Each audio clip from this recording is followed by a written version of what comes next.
When I caught my wife laughing with her lover about how I'd never find out, I didn't explode. I didn't confront them.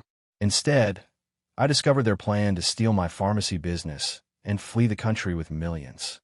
They thought I was just a predictable, boring husband, but they had no idea what I was capable of. Now they're about to learn why you should never underestimate a man with nothing left to lose. My name is Devon Reed. I'm 42 years old, and I own a small chain of pharmacies across Lancaster County. Built them from scratch after working the counter for a decade at one of those soulless corporate chains. I've spent my life helping people navigate the maze of prescriptions and insurance claims, explaining side effects, and sometimes just listening when someone's having a rough day. I've always prided myself on my ability to read people, to know when an elderly customer is confused about their medication or when someone can't afford their prescriptions but is too proud to say it. Funny how that skill abandoned me completely when it came to my own wife. Natalie and I had been married for 11 years. Met when she came into my first pharmacy with a prescription for antibiotics and a nasty case of strep throat. I still remember how she tried to laugh through the pain when I made a terrible joke about her medication. 2 weeks later, she came back, supposedly to thank me for the recommendation on throat lozenges. 6 months after that, I proposed on a boat in the middle of Lake Wallenpaupack at sunset. She cried. I thought they were tears of joy. We built what I believed was a good life together. A renovated farmhouse on 3 acres just outside of town. No kids, something we decided on together after years of discussion. Instead, we had our careers, my expanding business and her work as a pediatric speech therapist. We had friends, weekend trips to the shore, and plans for an early retirement where we'd travel across the country in an Airstream trailer.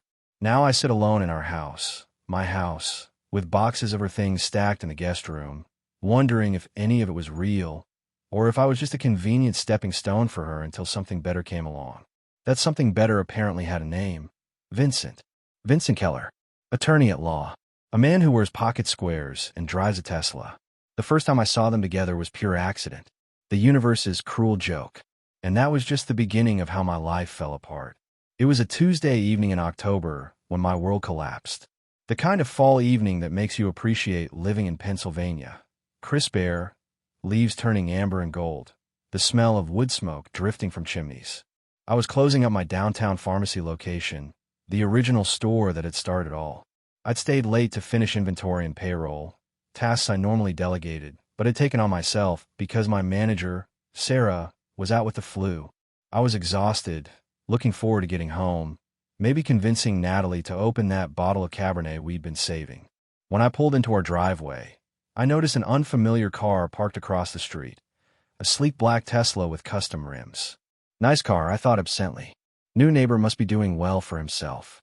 The house was dark except for the faint blue glow of television light coming from our bedroom window.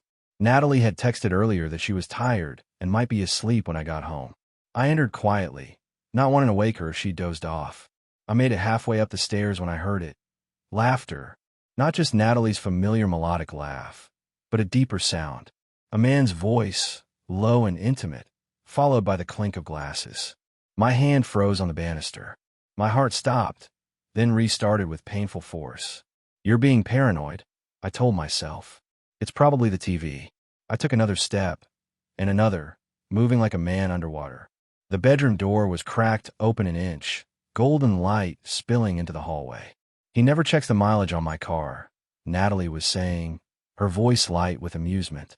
I could drive to Canada and back, and he'd have no idea. A male chuckle. Good old reliable Devon. Predictable as a pharmacy schedule. That's why I married him, Natalie replied, and I could hear the smile in her voice. Stability. Security. Someone who'd never asked too many questions. The man, Vincent, I would later learn, laughed again. And here I thought it was for his irresistible charm and knowledge of antihistamines. I stood there, blood rushing in my ears, as they continued to mock me, my business, even the reading glasses I'd recently started wearing. Each word sliced deeper than the last. I wanted to burst through the door, to confront them, to demand answers. Instead, I backed away silently, step by step, until I reached the bottom of the stairs. I walked out of my car, got in, and drove. No destination in mind, just away. I ended up at my original pharmacy, sitting in the dark parking lot, staring at the illuminated sign I designed myself years ago. Reed's Family Pharmacy. We care for you. The irony wasn't lost on me. I called my brother Mike, my voice barely holding steady as I told him what happened. He offered his guest room, no questions asked. That's where I spent the night, staring at the ceiling, replaying those cruel laughs and casual dismissals over and over in my head. By morning, I made my decision. I wouldn't confront her. Not yet. First, I needed to know exactly what I was dealing with. How long this had been going on. What she was planning. Because something told me this wasn't just an affair. This was calculated. And I needed to be prepared for whatever came next. For 3 days, I maintained the illusion of normalcy. I returned home the next morning with coffee and bagels, mumbling about an emergency at the pharmacy that had kept me out all night. Natalie accepted the excuse without question, though I noticed her eyes dart to her phone when it buzzed. Just work, she said, too quickly. New patient scheduling. I nodded, playing the role of trusting husband while my insides twisted like I'd swallowed broken glass. When she left for her clinic, I began my investigation. Men in my position often make the mistake of confronting their wives without evidence, driven by emotion rather than strategy. I wasn't going to make that error. I built a business by being methodical, by understanding situations before acting. This would be no different. I started in her home office, a small sunroom overlooking our back garden. Nothing obvious at first. Her desk was organized, containing patient files and speech therapy materials. I checked beneath the desk, behind the books on her shelves, inside the decorative boxes she collected. Then I spotted it, a slight bulge in the lining of her desk drawer. I pulled the drawer out completely, turned it over, and found a cream-colored envelope taped to the bottom. My name was written on the front in Natalie's elegant script. My hands didn't shake as I carefully removed it. This wasn't meant for me to find. Not yet, anyway. This was something she had prepared, but wasn't ready to deliver. Inside was a single sheet of paper, folded precisely. 2 paragraphs that would change everything. Vincent believes we should present the business as undervalued during proceedings. Judge Matthews handles most divorces in the county and tends to favor equal division regardless of contribution. Your name is on all pharmacy properties, which works in our favor as martial assets. Start moving money now. The Peterson account should work. We'll claim business downturn if questioned. I read it 3 times, letting each word sink in. This wasn't just an affair. This was calculated financial sabotage. They were planning to use my life's work, the business I'd built from nothing, to fund their new life together. I carefully refolded the letter, returned it exactly as I'd found it, and replaced the drawer. Then I walked calmly to my car, drove to my bank, and opened the vault where I kept important documents. Inside, I pulled out the business insurance policies, the original loan paperwork from when I'd opened my first pharmacy, and the separate property agreement Natalie had signed before we married, documents I'd almost forgotten existed. Mr. Reed, my banker Frank said, noticing my expression. Everything all right? I managed a smile. Just being thorough, Frank. Sometimes you need to remind yourself what you've built and what you stand to lose. That night, as Natalie slept beside me, I lay awake planning my next moves. I wouldn't react with anger. I wouldn't give them the satisfaction of seeing me broken. Instead, I would be as calculating as they were, as prepared as they never expected me to be. Because while Natalie and Vincent thought they were dealing with predictable Devon, they were about to meet someone else entirely. The man who had fought through economic downturns, corporate competition, and countless obstacles to build something from nothing. A man who wouldn't go down without a fight. The Peterson account they'd mentioned in the letter wasn't a business account I recognized. It took me 2 days of careful searching through Natalie's things to discover it was a joint account she'd opened with Vincent 6 months ago. How she'd managed to hide the paperwork, the debit card, the statements all this time was almost impressive. What wasn't impressive was their plan to use it to siphon funds from my business. A plan I discovered was already in motion. I spent a Saturday morning at my accountant's office, Robert Shun, a friend from college who'd helped me structure my business from day one. The numbers don't add up, Devon, he said, pointing to discrepancies in recent financial statements. These inventory costs are inflated by at least 20%. And these consulting fees, who's Margaret Welford? We've never used her services before. Margaret Welford, my mother-in-law's maiden name. Another piece of the puzzle fell into place. How much has been diverted? I asked, my voice steady. Robert adjusted his glasses. By my estimate, about $87,000 over the past 4 months. Small enough increments not to trigger any alarms, but it adds up. I nodded, thinking of the Tesla parked across from my house that night. The unrecognized weekend trips Natalie had been taking. The sudden interest Vincent had shown in pharmaceutical contract law. I need to document everything, I said. And I need to stop the bleeding without tipping them off that I know. Robert leaned forward. Devon, this is fraud. You could press charges. Not yet, I replied. First, I need to understand how deep this goes.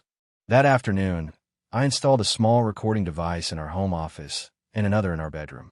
In Pennsylvania, recording a conversation you're part of is legal. Recording others' private conversations isn't. But at this point, I needed leverage more than I needed to follow technicalities. I also hired a private investigator, a former client whose wife I'd helped during her cancer treatment, giving her medications at cost when their insurance failed them. He owed me, and I needed someone discreet. Just follow them, I instructed. Document where they go, who they meet, especially any interactions with attorneys or banks. The hardest part was maintaining the facade at home, smiling at breakfast, making small talk about her day, pretending I didn't notice her whispered phone calls or the way she always angled her laptop screen away from me. I even suggested we take a vacation together, maybe in August, once the summer rush at the pharmacies dies down. That sounds wonderful, she'd replied, her eyes not meeting mine. Let's plan something. All while knowing she'd already booked tickets to Barbados with Vincent for July. Information my PI had uncovered within 48 hours of me hiring him. At night, I'd lock myself in my downtown pharmacy office, creating a documented timeline of events, securing copies of financial records, and most importantly, developing a strategy for the inevitable confrontation. Because it was coming. The question wasn't if they would make their move, but when. And when they did, I intended to be ready. The private investigator, Jack Turner, delivered his first report a week later. We met at a diner off the highway, the kind of place where truckers stop for coffee and no one pays attention to conversations. They're meeting 3 times a week, minimum, Jack said, sliding a manila envelope across the booth. Usually at his condo downtown, sometimes at the Lakeside Hotel. But that's not the interesting part. I opened the envelope to find photos of Natalie and Vincent entering an office building on Market Street. Howard, Brennan, and Associates, Jack explained. Top divorce attorneys in the county. They've had 2 meetings there in the past week. I nodded, examining the timestamp on the photos. The pieces were falling into place. There's more, Jack continued, pointing to another photo. That's them at First Commonwealth Bank on Tuesday. I couldn't get close enough to see what they were doing, but they were there for almost an hour. First Commonwealth, where my business held its primary accounts, where Natalie had been added as an authorized signer years ago, just in case something happens to you, as she put it. I need to know if they've accessed my business accounts, I said, keeping my voice steady despite the anger building inside me. Jack nodded. I'm working on it. Got a contact at the bank who might help, discreetly. That evening, I called my friend Daniel, who managed the downtown branch of First Commonwealth. Golf buddy, occasional poker player, father of a son whose severe allergies had once been caught by my careful double check of a prescription. Just checking account activity, I explained casually. Been some odd charges lately. Daniel was professional, but helpful. Looks like there was an inquiry about wire transfer limits on your business account Tuesday afternoon. No actual transfers, just questions about procedures. My jaw tightened. They were preparing to move money, my business's money. One more thing, Daniel added. There was a request for duplicate account statements going back 3 years. Approved by your wife, since she's on the account. Standard procedure for tax preparation, she said. Standard procedure for divorce preparation was more like it. Building a case for what assets existed, where they could be found, how they could be divided or taken. I thanked Daniel and hung up, staring out my kitchen window at the garden Natalie had designed but rarely tended anymore. The garden I still watered faithfully, even now. My phone buzzed with a text from Robert Chun, my accountant. Discovered something. Need to talk. Tomorrow morning. Another piece of the puzzle was about to fall into place. And with each new revelation, my resolve strengthened. This wasn't just about money anymore. This was about justice. They've filed, Robert said grimly, sliding the legal document across his desk. Petition for divorce, citing irreconcilable differences. I skimmed the filing, noting the claims about joint contributions to my business, statements about Natalie's pivotal role in the pharmacy's success. Pure fiction, but crafted convincingly. Judge Matthews, I noted, remembering the letter I'd found. Just as they planned. I showed up late to court on that first hearing day. Not by choice, but because of a genuine emergency. A delivery truck had crashed into the front of my original pharmacy location, shattering the windows and damaging inventory. As the owner, I had to deal with police reports, insurance adjusters, and making sure my staff and customers were safe. By the time I arrived at the courthouse, sweating and disheveled in the same clothes I'd worn since 5 a.m., the preliminary hearing was already underway. I slipped into the back of the courtroom, trying to be inconspicuous. Natalie and Vincent sat at the front table with their attorney, a silver-haired woman in an impeccable suit. When the door closed behind me, Vincent glanced back, nudged Natalie, and they both turned. The smirk that passed between them was unmistakable. They thought they'd won before we'd even started. They thought my lateness was a sign of disorganization, of emotional distress. They thought they were facing the predictable, reliable Devon they'd always underestimated. Their lawyer was in mid-sentence. And given Mr. Reed's absence today, we request the court to consider our proposed temporary asset division without further delay. I walked forward, briefcase in hand. I apologize for my tardiness, Your Honor. There was an emergency at one of my pharmacy locations this morning. Judge Matthews, a stern-faced woman in her 60s, looked up from her papers. Mr. Reed, we were beginning to think you weren't joining us. Nothing would have kept me away, I replied, my eyes fixed on Natalie, whose smirk had faltered slightly. I took my place at the other table, alone except for the extensive documentation I'd gathered over the past weeks. I didn't need a lawyer yet. This preliminary hearing was just setting the stage, and I wanted Natalie and Vincent to keep believing they had the upper hand. Because sometimes, the best strategy is to let your opponents think they're winning, right up until the moment they realize they've lost everything. The preliminary hearing ended with a standard temporary order. Neither of us could sell assets, empty accounts, or make major financial changes while the divorce proceeded. Judge Matthews set a full hearing date for 3 weeks later. As I gathered my documents, I noticed Vincent whispering to Natalie, his hand possessively on her lower back. Their attorney looked confident, almost smug. They thought this was just the beginning of their victory. I walked out of the courtroom alone, maintaining my composure until I reached my car. Only then did I allow myself a moment to exhale, gripping the steering wheel until my knuckles turned white. My phone rang, my brother Mike, checking in. How'd it go? He asked. About as expected, I replied. They think they have me cornered. You need a lawyer, Devon. A good one. Working on it. Just need to figure out who. A tap on my window interrupted me. I looked up to see a woman I vaguely recognized. Natalie's younger sister, Cassidy. We'd never been close. She lived in Chicago and visited rarely. I'll call you back, I told Mike, then rolled down my window. Cassidy, can we talk? She asked, glancing nervously toward the courthouse doors. Not here. 20 minutes later, we sat in a booth at a quiet cafe several blocks away. Cassidy hadn't touched her coffee, instead twisting her napkin into knots. I found something, she finally said, pulling an envelope from her purse. I was staying in your guest room last weekend while Natalie was supposedly at a conference. I remembered. Cassidy had come to interview for a job in Lancaster, and Natalie had insisted she stay with us, even though Natalie herself would be away. I'd thought nothing of it at the time. She wasn't at a conference, was she? I asked quietly. Cassidy shook her head.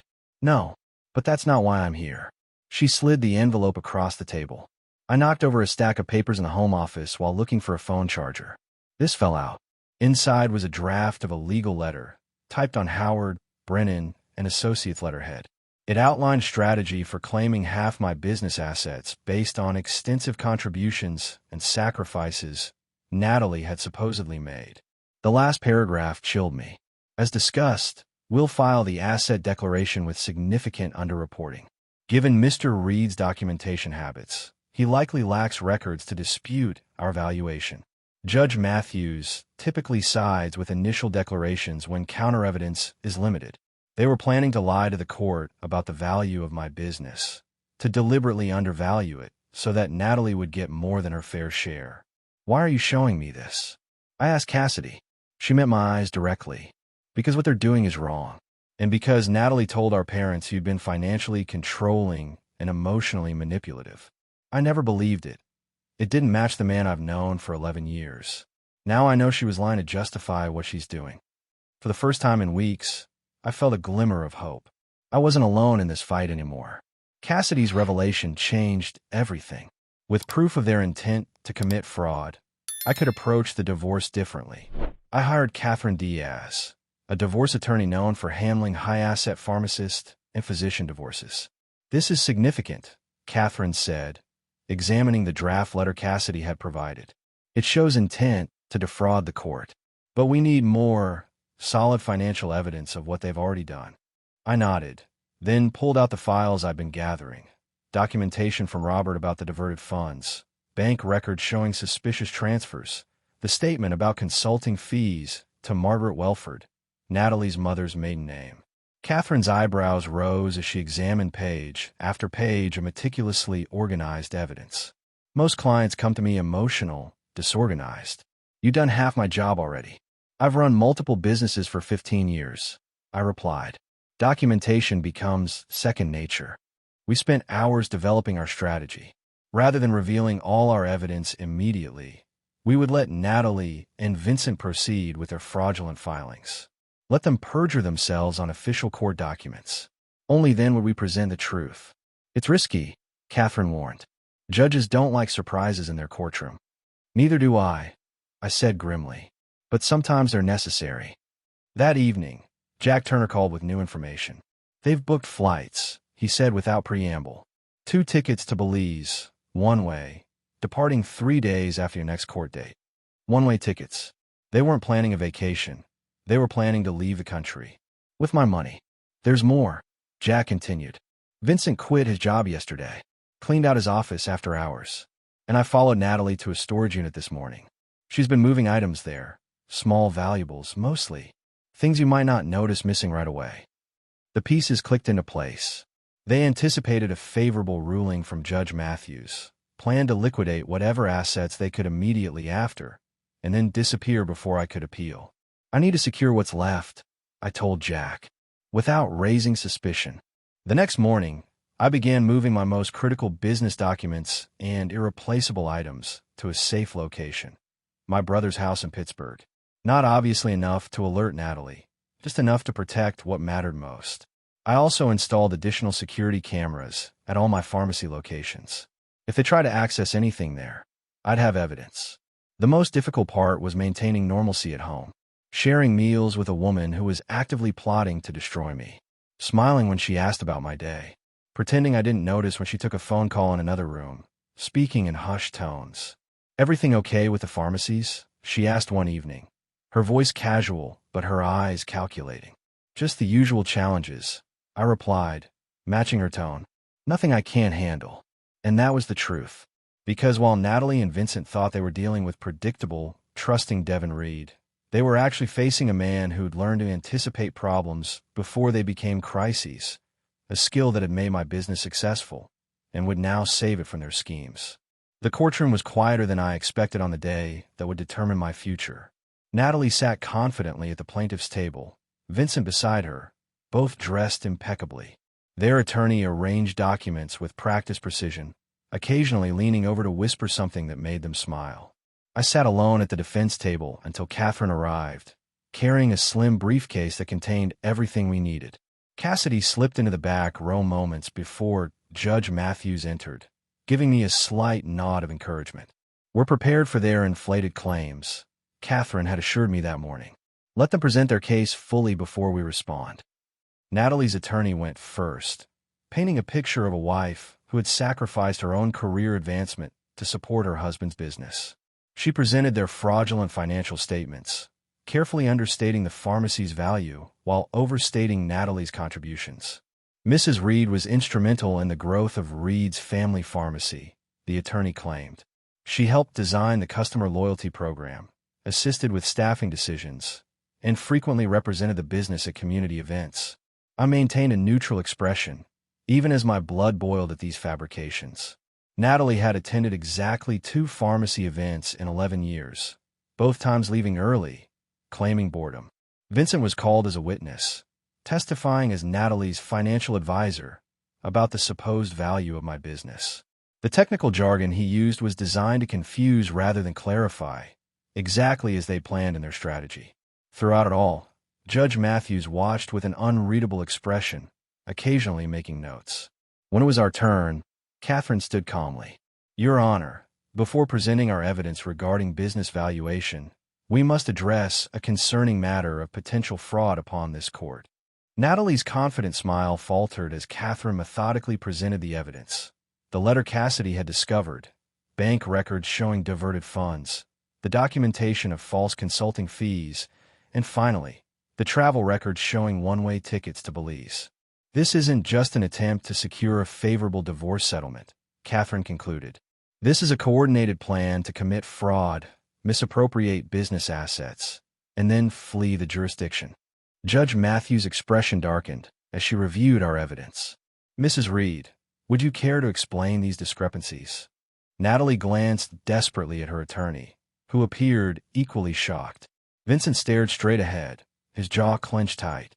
What followed was 30 minutes of increasingly desperate explanations, contradictions, and finally, damning silence.